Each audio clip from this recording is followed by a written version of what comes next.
mu jégg tam ba tey dañuy rester fàllu si wàllum justice ba tey aussi si cour suprême ndax ñu ngi xamal ni kii la di Barthélémy Diaz dossier am moom aussi ndax le fait que dañ ko condamné woon ba ñu dindi ko ba ñu jëlee ko ci enlever li nga xamante ne ni moo di ses fonctions de maire moom itam cour suprême dafay daal di examiner chambre administrative bu cour suprême ab demain incha allah la war a examiner li nga xamante ne ni moo di dossier am ndax dafa dugalaatoon encore recours après recours bi nga xamante ne dugaloon na ko ñu rejeté ko mu dugalaat recours donc demain incha allah la chambre administrative bi di daal di examiner dossier am moom Barthélémy Dias alors pour maire bi quoi. pour mairie bi léegi tey jii bu fekkee moom Barth suñu vérifier su chambre administrative vérifier dossier ba pare ñu wax ni kat décision boobu ñu jëloon Barth dañu koy dindi c'est-à-dire dafay dem en faveur de Barth comme que Barth moom am na ay dossiers yu baax ay argument yu baax yi tax mu dem argument yi mu déposer ji yóbbu am na yu ci fuite yu ñu mën a xam ne lii ak lii lay contesté. non non li muy contesté leen la mooy amuñu droit nangu mairie bi si moom fi ñu jaar baaxul moom quoi. Barth li mu wax leer na code dafa ne des collectivités territoriales voilà. dafa kàddu yu mu yëkkati mooy Abass Fall ce n'est pas encore fini ndax moom nee na xam na ni maire bi niñ ko jëlee si moom baaxul raison pour laquelle ba mu njëkkee déposer recours dañu ko rejeté cette fois ci mu déposé waat recours chambre administrative bi daf koy examiner demain incha allah pour ñu xool ba xam cette fois ci dañu koy rejeté waat ou pas léegi tey bu fekkee moom Barth décision bi dafay nekk en sa faveur lan la ñu mën a xaar avec Abass Fall. mais Abass Fall li ñu mën a xaar ci moom mooy mu jóge ci maire bi joxe maire yi jàmbur Abass Fall c'est un maire illégitime. comment ça illégitime. mais dinaa ci ñëw. gis nga en matière de démocratie li ci njëkk mooy élégance. gis nga Pastef li ñu ñàkk mooy élégance ba pare boole ci de mauvaise foi. ñoom ñoo fi toogoon dañuy ñëw ci principe yi balaa ñuy dem ci droit. ñoom ñoo fi toogoon ne Macky Sall dafa bëgg nangu maire bi. Macky Sall ci boppam bi Barthélémy Dias di am problème ak Ndiaga Diouf mu dem ba këram def fa conférence de presse ne ko defoo dara acharnement la Macky Sall moom ñëw au pouvoir def Barthélémy Dias député dem ba xuloog Barthélémy Dias à travers Khalifa Sall ak ñoom Bamba Fall ñu dindiwaat député bi commencé tegaat ko épée de Damoclès loolu du politique politicien ça quand ça t'arrange nga tegal ko épée de Damoclès saa yi ngeen di ànd yéen a ngi dégg jàmm dossier amul mais loolu dañ sax yab justice bi justice moo war a jël responsabilité am ci loolu beneen bi ci topp mooy léegi yow Sonko mi nga doon àndal nga xam ni man promenade yi ñu daan def en 2018 dañ ma daan woo sam place ma génn fekk leen ville ñuy def promenade biir taaw policiers yi di ñu daax bu mujj bi dañ ñoo daax sax ñu dal ñu jógee fa pour trouble à l'ordre public yaa ngi dégg jamono boobu waa kër Khalifa ak Barth jubóowu ñoo patriotes yi dañ daan xuloo rek ñun ñoo doon arrangé affaire yi fu ñu mësaan daja dañuy bëgg a xeex parce que dañ naan patriotes yi ay traître ngeen ñu ngi jàpp kii Khalifa Sall mosoo leen ñu jàppale te ñun li ñu gëmoon en toute sincérité mooy comme dañ koy topp ci affaire caisse d'avance na ko gérer quoi loolu amul combat politique li ci nekk rek mooy caisse d'avance bee ko dugal du affaire bi ñëpp nii lañ ko doon defee nii laa ko doon defee esprit idée boobu lañ ci amoon mais quand Sonko voulait s'allier avec Barth ak Khalifa yooyu yëpp da koo lekkaat yaa ngi fàttali ko bi mu naan Karim Wade daf may woo mais du ma ko sax jël gisuma utilité wu jël ko mais au finish dem na ba ànd ak Karim Wade parce que ànd naag baayam bi ñuy dem élection dem nañ seeti Ablaye Wade bref mais li ma bëgg wax mooy ñoom ñoo doon wax naan Macky Sall dafa bëgg nangu maire yi Barthélémy Dias ñoom ñoo ànd ak moom def ko maire malheureusement sunu borom weer leen ñoom ñoo nangu maire bi ci Barth Aïssata Tall Sall mënoon na bind pour ñu génnee Barth assemblée nationale defu ko est-ce que loolu dina doon yomb parce que Aïssata Tall Sall il paraît que moom moo nekkoon avocat wu Barthélémy Dias waaw bu la neexee ñu wax foofu bu la neexee loolu mën na nekk xam nga loolu mën na nekk li nga wax mën na nekk mais bindu ko liñ mën a retenir rek mooy bindu yaa ngi dégg ngay nekkee avocat ba pare bëgg a demaat bindaat non defal ndànk rek de toute façon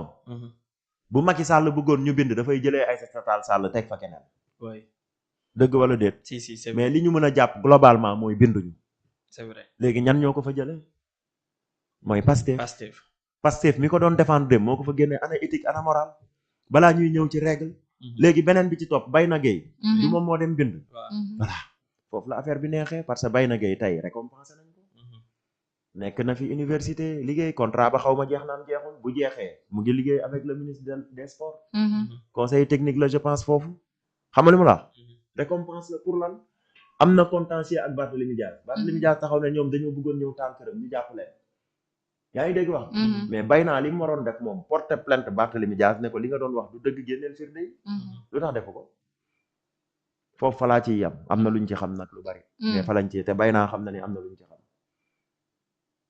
yaa ngi dégg wax mais liñ bëgg wax mooy Barthélémy Dias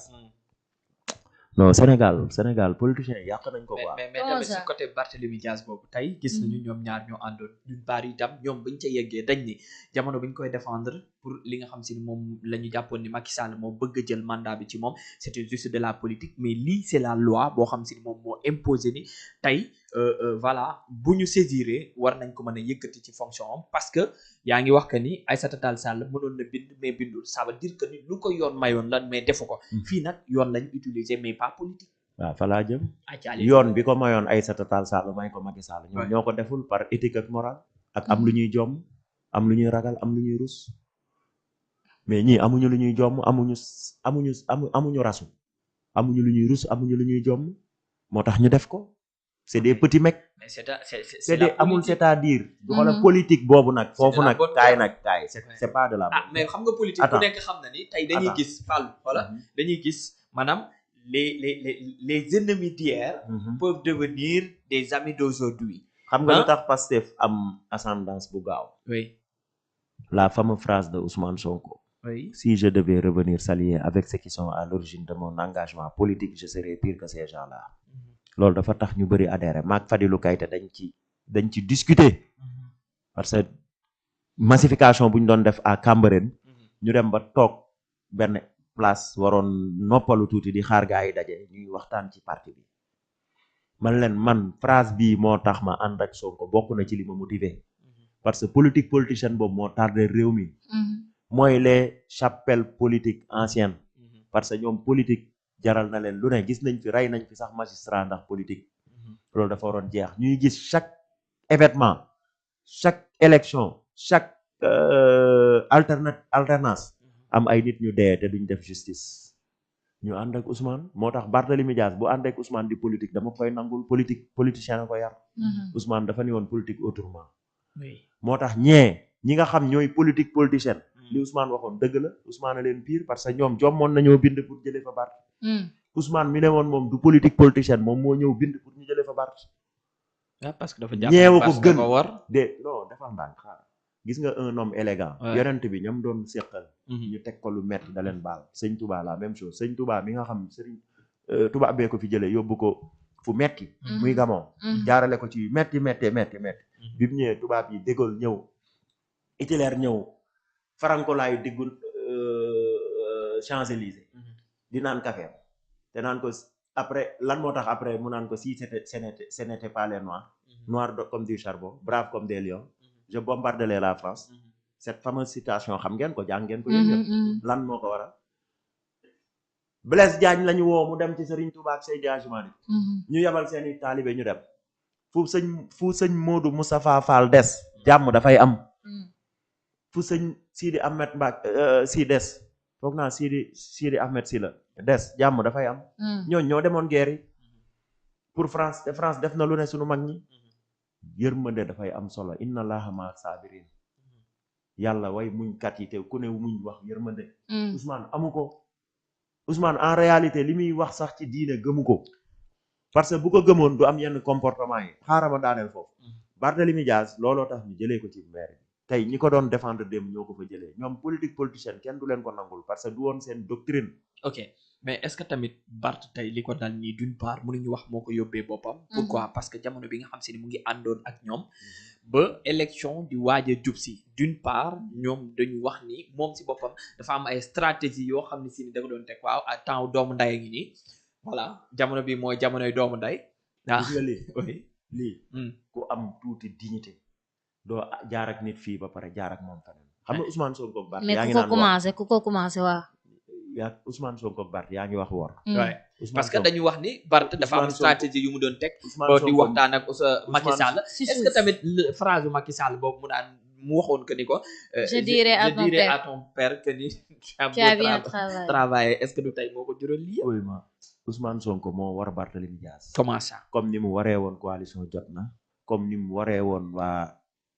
coalition Aar daan yendu kër Thierno Alassane Sall chaque jour pour mu ànd ak moom ñu posé ko question mu daw ne ko yow yaa waxoon Atepa moo fi indi bande bi ñu naan Frank Timis amu ci réponse ak yeneen yu ko sawaay laaj yoo xam man du ma ko wax ci plateau amu ci tontu ci jub bi muy wax ñu tegal ko dossier ci kanamam mu daw wor